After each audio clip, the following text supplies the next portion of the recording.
Hello बच्चों, स्वागत है आपका मेरे इस यूट्यूब चैनल में। तो काफ़ी दिन हो चुके हैं, हम लोगों ने हाई स्कूल का ये चैप्टर ड्रॉप कर दिया था। 15 लेक्चर के बाद से वीडियो नहीं आई हैं, बट आपको अब बराबर यहाँ पर क्या होगा, वीडियो इसकी मिलती रहेंगी, ठीक है ना।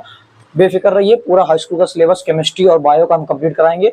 हो सकेगा तो बना अगर तो फिजिक्स का सिलेबस भी आपको हम पूरा हाई स्कूल का यहाँ पर इस साल में कवर करवा देंगे, ठीक है ना। पहला चैप्टर हमारा हो चुका है और ये सेकंड चैप्टर हमारा चल रहा है। जल्दी जल्दी इसको पहले हम लोग खत्म करेंगे, फिर हम लोग बायो का चैप्टर देखेंगे और बायो के खत्म होने के बाद एक चैप्टर खत्म होने के बाद फिर से हम लोग केमिस्ट्री में आएंगे, ठीक है ना। ऐसे धीमे धीमे करके हम लोग क्या करेंगे, यहाँ पर इस चैप्टर को कंप्लीट करते रहेंगे। हाई स्कूल का पूरा सिलेबस कंप्लीट होगा, बेफिक्र रहिए आप, बस हमारे साथ आप बने रहिए। और हाँ, आपके लिए एक अच्छी बात यह है कि देखिए टेलीग्राम चैनल का लिंक हमने बना लिया है और आपको वीडियो के इसी डिस्क्रिप्शन में मिल जाएगा। आप चाहें तो वहां से ज्वाइन कर लीजिए टेलीग्राम चैनल।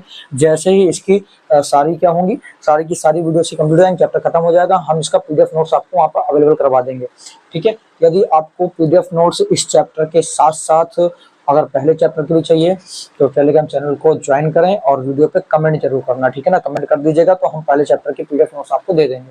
चलिए शुरू करते हैं। देखिए हमारा अच्छा टॉपिक है सूचक के बारे में। किसके बारे में? सूचक। सूचक क्या होता है? सूचक तो हम लोग बोलते हैं इंडिकेटर। इंडिकेटर जो हमें जानकारी दे, क्या करे, जानकारी दे। जैसे अभी इंडिकेटर शब्द सुनते ही आपको गाड़ी का इंडिकेटर याद आता होगा। अब गाड़ी का इंडिकेटर क्या करता है? हमें जानकारी देता है। क्या जानकारी देता है? कि हम इस तरफ मुड़ रहे हैं, उस तरफ मुड़ रहे हैं ना। राइट साइड का जलाया तो यानी कि व्यक्ति राइट साइड मुड़ने वाला है, लेफ्ट का जलाया तो व्यक्ति लेफ्ट मुड़ने वाला है। तो इंडिकेटर हमें जानकारी देता है। वैसे ही यहाँ पर हमारे पास कुछ पदार्थ होते हैं या कुछ ऐसे पदार्थ होते हैं केमिकल वाले हमारे पास में, जो किसी रासायनिक क्रिया के कंप्लीट होने की सूचना दे देते हैं। वो बता देते हैं कि ये रासायनिक क्रिया हो चुकी है। मान लीजिए कि कोई आपको पदार्थ आपस में मिलाया, दो आपने पदार्थ मिलाकर आपस में रिएक्शन कराई और आपको पता है यहाँ पर मिलकर जो बनने वाली जो चीज होगा, उत्पाद जो होगा, वो एक क्षार होगा। क्या होगा? क्षार। तो हम करेंगे क्या, हम उस रिएक्शन में एक क्षारीय इंडिकेटर को डालेंगे। हम एक ऐसा इंडिकेटर डालेंगे जो हमें बता सके कि जो क्षार में क्या रंग देगा। जैसे देखिए फिनोल्फथैलीन होता है, वो बहुत ही अच्छा इंडिकेटर होता है। अगर क्षार है तो क्षार को पहचानने का सबसे अच्छा इंडिकेटर है फिनोल्फथैलीन। वो क्षार के साथ में गुलाबी रंग देता है। अब आप मान लीजिए जिन दो पदार्थों को आपस में मिलाने वाले थे उनसे मिलकर क्षार बनना है और क्षार बनते ही आप समझ जाएंगे कि रिएक्शन कंप्लीट हो गई है। तो क्षार बना नहीं बना आपको कैसे पता चलेगा? तो आप करिए क्या, उस रिएक्शन में थोड़ा सा क्या डाल दीजिए, थोड़ा सा आप डाल दीजिए फिनोल्फथैलीन। अब रिएक्शन कराना शुरू कीजिए। जैसे अब फिनोल्फथैलीन करता क्या है, फिनोल्फथैलीन गुलाबी रंग देता है क्षार के साथ में। कैसा देता है? गुलाबी रंग। तो देखिए रिएक्शन होना शुरू होगी। जैसे ही उस विलयन में गुलाबी रंग आने लगेगा, हम समझ जाएंगे कि यहाँ पर हमारा क्षार बनना शुरू हो गया है। और धीमे धीमे धीमे धीमे करके अब बनना क्या शुरू हो गया, क्षार बन गया है। अर्थात रिएक्शन कंप्लीट हो गई। हम क्षार बनाना चाहते हैं, क्षार बन गया। ये किसने बताया? फिनोल्फथैलीन ने, ठीक है ना। फिनोल्फथैलीन की वजह से हमें गुलाबी रंग मिला उसमें और हम समझ गए कि यहाँ पर क्षार बन चुका है। अर्थात फिनोल्फथैलीन ने हमको रिएक्शन की कंप्लीट होने की जानकारी दे दी। तो फिनोल्फथैलीन हमारा हुआ एक इंडिकेटर, बट क्या पहचानने का? क्षार को पहचानने का। तो वो क्षारीय सूचक हो गया। कैसा सूचक होगा? क्षारीय सूचक हो गया, ठीक है ना। तो उम्मीद करेंगे सूचक आपको क्लियर हो गया होगा क्या होते हैं। तो सूचक क्या है? कह रहा है कि वे पदार्थ जो अभिक्रिया के पूर्ण होने की जानकारी हमें देते हैं, सूचक कहलाते हैं। जो किसी रिएक्शन को कंप्लीट होने की हमें जानकारी दे दें, वो कहलाते हैं सूचक। और हमारे पास यहाँ पर सिलेबस में है अम्ल क्षार सूचक। अब देखिए अम्लीय सूचक जो होगा वो अम्ल की जानकारी देगा, क्षारीय सूचक जो होगा वो क्षार की जानकारी देगा। अर्थात हम कह सकते हैं कि अम्लीय सूचक और क्षारीय सूचक या किसी विलयन में एक अलग रंग देंगे, किसी विलयन में कोई दूसरा रंग देंगे, है ना। देखिए परिभाषा लिखिए, अम्ल क्षार सूचक वे रासायनिक पदार्थ है जो अम्लीय विलयन में एक रंग या अम्लीय विलयन में अलग रंग आएगा और क्षारीय विलयन में अलग रंग आएगा। सीधी सी बात है। तो अम्लीय विलयन में एक रंग और क्षारीय विलयन में कोई दूसरा रंग दे देते हैं। यानी हम कह सकते हैं कि माध्यम का पीएच बदलने पर। पीएच का मतलब क्या होता है? पीएच रेंज, पीएच जो होती है वो हमको यही बताता है कि अगर पीएच मान 7 से कम होता है तो हमें पता चल जाता है कि वो चीज अम्लीय होगी। 7 से अधिक होगा तो हमें पता चल जाता है कि वो चीज क्षारीय होगी। तो पीएच क्या है? पीएच हमको बताता है, पीएच रेंज हमें बताता है कि कहाँ से कहाँ तक की चीज अम्लीय है, कहाँ से कहाँ तक की चीज क्षारीय होगी। और 7 वाला उदासीन होता है, ठीक है। तो पीएच के बारे में आप पीछे वीडियो में पढ़ सकते हैं। तो यहाँ पर क्या बताया, अर्थात माध्यम का अगर पीएच बदलेगा तो पीएच बदलने के साथ साथ ये भी अपना रंग बदल लेते हैं। अगर पीएच 1 से 7 के बीच में रहा अर्थात माध्यम हमारा अम्लीय है तो वहां पर अम्ल के हिसाब से ये रंग देंगे। और अगर पीएच का हमारा मान 7 से ऊपर रहा, 8 से 14 के बीच में, यानी वो क्षार होगा तो क्षार के हिसाब से अलग रंग देंगे। अच्छा कभी कभी ये होता है कि जरूरी नहीं है एक ही तरह का रंग दें। जैसे कि देखिए लिटमस पेपर है। अब लिटमस पेपर अम्ल में और क्षार में एक ही प्रकार का रंग देता है।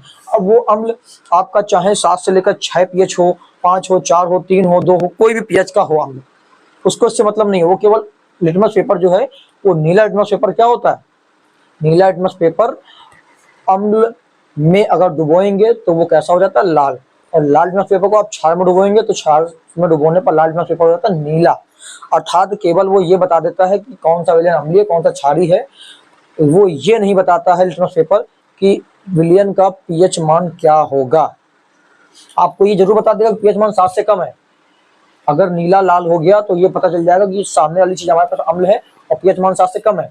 पर 7 से कम में क्या है, 6 है, 6.5 है, 5 है, 4 है, 3 है, 2 है, 1 है, ये चीज नहीं बताता लिटमस पेपर। बट सूचक जो होते हैं वो एक निश्चित पीएच पर एक निश्चित कलर देते हैं, वो क्लियर करवा देते हैं हमको कि ये पीएच मान है तो ये रंग होगा, ये पीएच मान है तो ये रंग होगा, ठीक है ना। तो हमारे ये बहुत काम आते हैं सूचक। अब देखिए यहाँ पर हम बात कर लें अम्ल क्षार सूचकों के रंग परिवर्तन की। तो देखिए हमारे पास 3 प्रकार के सूचक की यहाँ बात कर रहे हैं, मेथिल ऑरेंज, लिटमस और फिनोल्फथालीन। इसको अच्छे से पढ़ लीजिएगा, ये पेपर के लिए आपके इंपॉर्टेंट है। तो पीएच परिसर हमारे पास देखिए इनके क्या क्या होते हैं। मेथिल ऑरेंज के लिए पीएच परिसर होता है 3.1 से 4.5, लिटमस पेपर के लिए 5.5 से 7.4 और फिनोल्फथालीन 8.0 से 9.8। इन पर ही ये बढ़िया से काम करते हैं। देखिए अगर पीएच रेंज से नीचे, अगर कोई विलयन हमारे पास पीएच रेंज से नीचे है, मतलब कोई विलयन ऐसा है जिसका पीएच मान 3.1 से कम है, अगर आप उसमें मेथिल ऑरेंज को डालेंगे तो वो कैसा रंग दे देगा, लाल रंग दे देगा। लाल रंग देने पर हमें समझ में आ जाएगा कि जो भी विलयन हमने लेकर रखा उसका पीएच मान 3.1 से कम है। और यदि उसने पीला रंग दिया अर्थात पीएच रेंज से ऊपर, पीएच रेंज से ऊपर मतलब यदि कोई विलयन 4.5 से ऊपर के पीएच का होगा तो वो उस कंडीशन पर मेथिल ऑरेंज कैसा देगा, पीला रंग। यानी हम यहाँ कह सकते हैं कि बहुत ज्यादा अम्लीय विलयन है तो वो लाल रंग देगा मेथिल ऑरेंज, और बहुत ज्यादा क्षारी विलयन है तो वो पीला रंग दे देगा। इसी प्रकार लिटमस पेपर का पीएच रेंज होता है 5.5 से 7.4। अब यहाँ पर कोई विलयन हमारे पास में 5.5 से कम का है, कैसा है, पीएच मान उसका 5.5 से कम है, तो उस समय वो कैसा हो जाएगा लिटमस पेपर, लाल हो जाएगा। कौन सा, नीला वाला, नीला वाला लाल हो जाता है, ठीक है। और यदि 7.4 से ऊपर का है यानी क्षारी विलयन है तो उस कंडीशन पर लाल लिटमस पेपर कैसा हो जाता है, नीला हो जाता है। फिनोल्फथालीन का पीएच 8 से 9.8 होता है। अर्थात यदि कोई हमारे पास ऐसा विलयन है जिसका पीएच मान 8 से कम है, 8 से कम मतलब 7 भी होगा अगर, या फिर वो कोई अम्लीय विलयन है तो कैसा होगा, वो रंगहीन, ठीक है ना। अम्लीय विलयन में वो कोई भी कलर नहीं देगा। और 8 से अगर ऊपर चला गया अर्थात वो क्षारी विलयन है तो क्षार के साथ कैसा रंग देता है, गुलाबी, ठीक है। फिनोल्फथालीन क्षार के साथ गुलाबी रंग देता है, ओके। इसके बाद हमारे पास आता है सर्वव्यापी सूचक। सर्वव्यापी सूचक क्या है, समझिए यहाँ पर। देखिए हम चाहते हैं कि अब देखिए यहाँ पर पीएच परिसर हमारे कंफर्म है, इससे नीचे उससे नीचे, हम चाहते हैं कि पीएच परिसर बढ़ा सकें, हम पीएच की रेंज को बढ़ा सकें और हम ज्यादा से ज्यादा क्या कर सकें, एक निश्चित पीएच पर एक निश्चित कलर को प्राप्त कर सकें। तो इसलिए पीएच परिसर को बढ़ाने के लिए क्या किया गया है, तैयार किया गया विभिन्न प्रकार के सूचकों के मिश्रण को। बहुत सारे सूचक लिए उनको आपस में मिला दिया। आप छोटी सी परिभाषा ये भी बोल सकते हैं कि विभिन्न प्रकार के सूचकों को मिलाकर तैयार किया गया सूचक सर्वव्यापी सूचक कहलाता है। विभिन्न प्रकार के सूचकों को मिलाकर तैयार किया गया सूचक सर्वव्यापी सूचक कहलाता है। इस तरह से परिभाषा आप याद कर सकते हैं। ये क्यों किया गया है, ताकि भैया हम बहुत सारे पीएच परिसर को बहुत ज्यादा जो भी पीएच मान के अलग अलग विलयन हो सकते हैं उनको हम पता कर सकें कि कौन सा विलयन कितने पीएच का है, ठीक है ना। इसके लिए क्या बनाया गया, सर्वव्यापी सूचक, ठीक है। तो परिभाषा का यदि आपको याद करनी है तो परिभाषा सिंपल सी याद कर सकते हैं, और समझना है आपको तो पूरी वीडियो को अच्छे से क्लियर कर लीजिए भैया। बहुत ही अच्छे से प्रयास हम कर रहे हैं समझाने का आपको। अगर आपको पल्ले पड़ रहा है तो बहुत बढ़िया, अदरवाइज हमारी अगर कोई कमियां हैं तो जरूर बताइए कमेंट में कि हम क्या चीज़ नहीं बता पा रहे, क्या नहीं समझा पा रहे हैं, ठीक है ना। हम फिर से प्रयास करेंगे उसके लिए। देखिए सर्वव्यापी सूचक में हमारे पास सबसे अच्छा होता है कोलथाप। ये हमारे पास कुछ सूचकों का मिश्रण, जैसे फिनोल्फथालीन ले लिया, मेथिल रेड ले लिया, अल्फा नेफ्थीन ले लिया, थाइमोल्थालीन ले लिया, ब्रोमोथाइमोल ब्लू ले लिया। इन 5 सूचकों के मिश्रण को मिलाकर जो नया सूचक बनता है उसको बोलते हैं कोलथाप। ये करता क्या है, देखिए अगर पीएच मान 4 है तो वो विलयन का रंग, जो भी विलयन हम लेकर रखे हैं अगर उसका पीएच मान 4 है तो वो लाल रंग का हो जाएगा कोलथाप। अगर 5 है पीएच मान तो नारंगी हो जाएगा, 6 है तो हल्का पीला हो जाएगा, वो 7 है तो हरा पीला हो जाएगा। अगर पीएच मान किसी विलयन का 8 है तो वो हरा हो जाएगा, किसी विलयन का पीएच मान 9 है तो वो नीला हरा हो जाएगा, 10 है तो नीला बैंगनी हो जाएगा, 11 है तो लाल बैंगनी हो जाएगा। अब आप ये मत सोचिएगा कि नहीं सर हमको याद रखना पड़ेगा क्या ये सारी चीजें, बहुत कोई दिक्कत नहीं है। आप सर्वव्यापी सूचक की परिभाषा याद रखिए और बस इच्छा एग्जाम्पल कोलथाप याद रखिए, आपको इसके अंदर की चीजें भी याद करने की जरूरत नहीं है। तो आपको केवल कितना पढ़ना है, सूचक की परिभाषा, अमिच्छा सूचक की परिभाषा और सर्वव्यापी सूचक की परिभाषा, ठीक है, और उनके एग्जाम्पल्स, बस। इसके अलावा आपको ज्यादा कुछ पढ़ने की जरूरत नहीं है, ठीक है। तो जल्दी से इसका स्क्रीनशॉट ले लीजिए।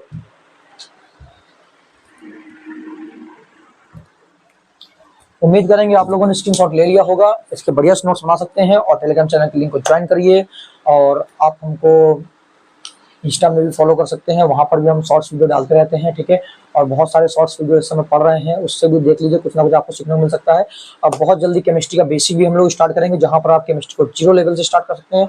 9th high school first year inter Hindi English medium कोई भी बोर्ड का हो बच्चा, यदि उसको लगता है हमें केमिस्ट्री बहुत कमजोर है तो 0 लेवल से आप स्टार्ट कर सकते हैं उसको। हम लोग बहुत जल्दी उन वीडियोज़ को अपलोड करना शुरू करेंगे और जब आपको वो चीज़ मिलेगी, अपलोडिंग होना शुरू होंगी, तो हम आपको बता देंगे। आपको चैनल को सब्सक्राइब करके रखिए, तो आपको वहाँ पर उसकी वीडियो की नोटिफिकेशन भी जल्दी से जल्दी आ जाएंगी, ठीक है। तो अगली वीडियो में हम लोग पढ़ेंगे यहाँ पर किसके बारे में, उदासीनीकरण अभिक्रिया के बारे में, और साथ ही साथ लवण को जानेंगे और लवण के कितने प्रकार होते हैं, उन लवण के प्रकार को भी अच्छे से जानेंगे, ठीक है। तो ऐसी वीडियो के लिए बने रहिए हमारे साथ, मिलते हैं आपसे नेक्स्ट वीडियो में।